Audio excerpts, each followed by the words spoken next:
Retour sur les événements marquants du match Montpellier Racing reporté à l'ouverture d'une enquête au pénal, qui ont mis le président de l'AFFR dans la tourmente.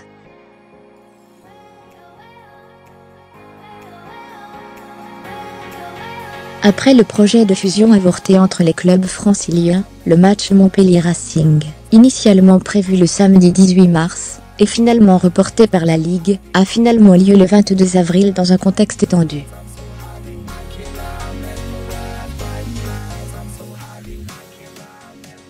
Des banderoles anti-LNR, anti-Gauze et anti-Lorenzetti sont déployées dans l'enceinte qui porte le nom de Moët Altra.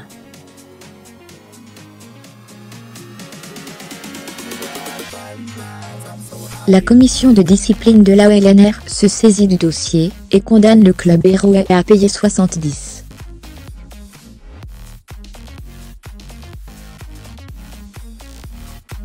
€ d'amende et à disputer son premier match de la saison à huis clos. Le MHR fait appel de cette décision.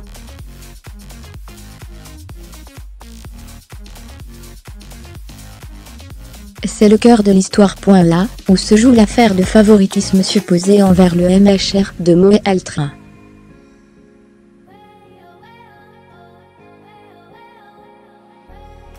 Le 29 juin, la commission d'appel de la FFR présidée par Jean-Daniel Simonet, accompagné des avocats Philippe Péramore et Robert Malter, examine la requête du club de Montpellier.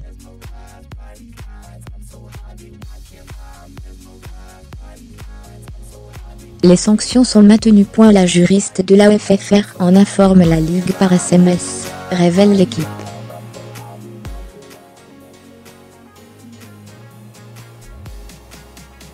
Revirement total de situation le lendemain, l'amende est ramenée à 20 € et le huis clos est annulé.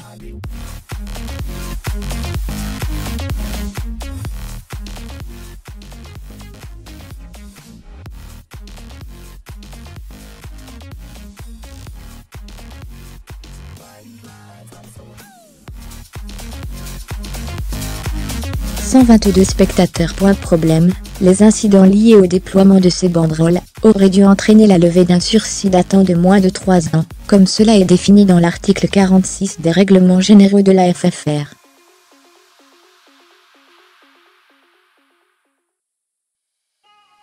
L'enquête en cours devra faire la lumière sur le déroulé exact de ces 2 jours. C'est rétrospectivement à partir de cette date que les ennuis et les conflits d'intérêts ont commencé pour Bernard Laporte.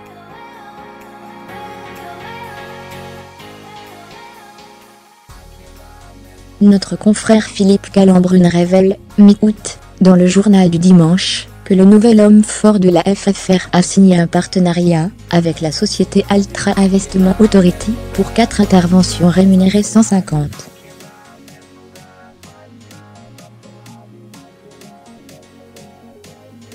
€, hors frais de déplacement, hébergement et restauration. Par ailleurs, Moët Altra est devenu, via sa société éponyme, le premier sponsor maillot du 15 de France contre un chèque de 1,5 million d'euros, à l'occasion du dernier tournoi à destination.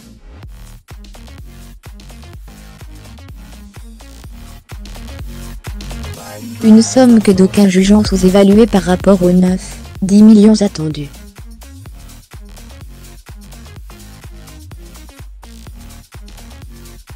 Moët Altra, homme d'affaires spécialisé notamment dans les échafaudages, est aussi le partenaire principal de la FFR pour la candidature à l'organisation de la Coupe du Monde 2023. Il préside le GIP, groupement d'intérêt public, qui serait chargé de l'organisation de l'événement.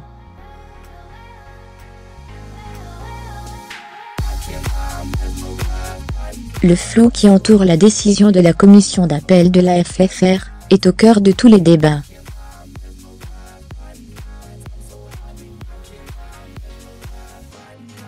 Après de nouvelles révélations du JDD, Philippe Péramore démissionne de la commission d'appel de la FFR.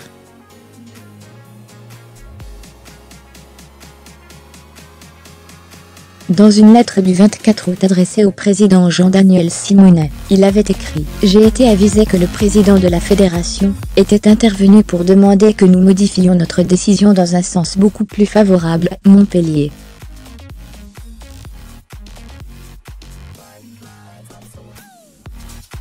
Fermez les guillemets. Après la démission de Philippe Perramort, désigné par la LNR, Benjamin Peyrolvad, président suppléant Île-de-France, Julien Béranger, Provence-Alpes-Côte d'Azur, et Vincent Chaumeriffaut, Île-de-France, Patrice Michel, Occitanie, et Olivier de Chazeau, Île-de-France, quittent également le navire.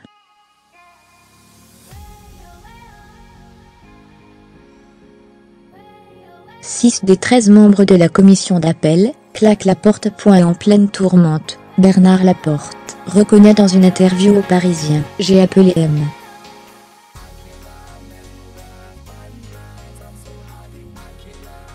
Simonet pour porter à sa connaissance ces événements, afin qu'il en tienne compte dans sa décision, dans le respect de l'indépendance de la commission d'appel. »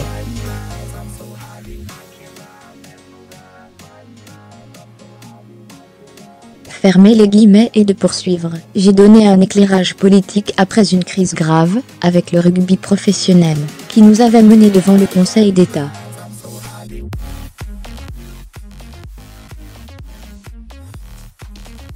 Le temps était à l'apaisement. Fermer les guillemets. Le président de la FFR reconnaît donc être intervenu.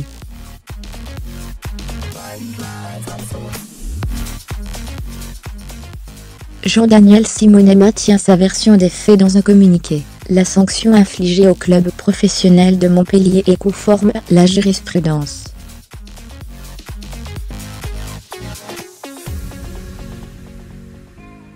Fermez les guillemets. Bernard Laporte, dont les rapports avec la Ligue et son président Paul Gauze sont plus que houleux depuis son élection, se défend en parlant de complot.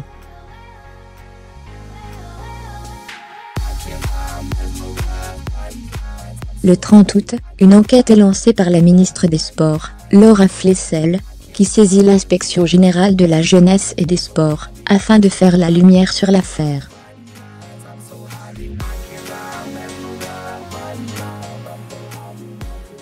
Martine Gustin-Fall et Patrick Lavore sont les deux inspecteurs en charge du dossier.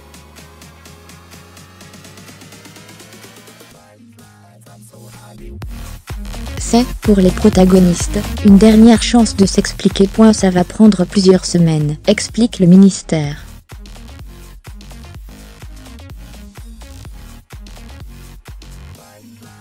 Durant l'enquête de Bernard Laporte et France 2023 obtiennent, en dépit des recommandations de World Rugby, l'organisation de la 10e Coupe du Monde.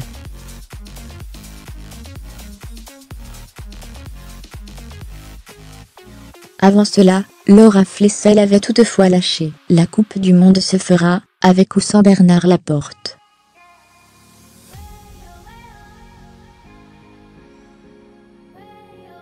Fermez les guillemets. Le rapport de l'inspection générale tombe lundi soir à 22h. Il relève une erreur de fond et une autre de fonctionnement, tout en reconnaissant manquer de preuves sur la teneur exacte de l'appel de Bernard Laporte à Jean-Daniel Simonet.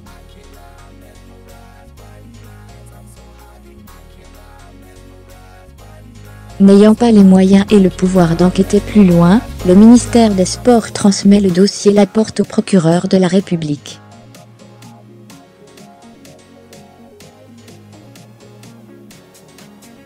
La commission d'appel de la FFR a commis un certain nombre d'irrégularités, de faux et de procédures dans ses prises de décision, insiste le rapport.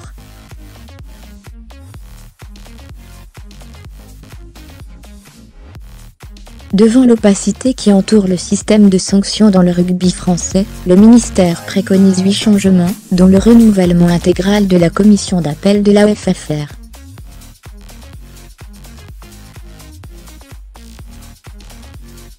Le ministère ne peut destituer le président de la FFR, mais insiste, personne n'a intérêt à ce que le doute subsiste.